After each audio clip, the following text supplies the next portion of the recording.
Преступность в Бурятии есть. И как ни прискорбно, наверное, все-таки по ощущениям она на достаточно высоком уровне находится.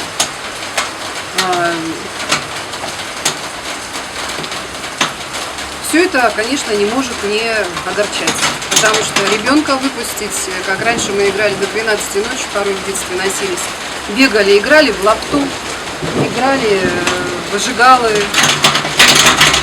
Сейчас этого уже, конечно, себе я, например, не могу позволить, чтобы ребенок где-то задержался там дальше 10 часов вечером. Ну, просто страшно.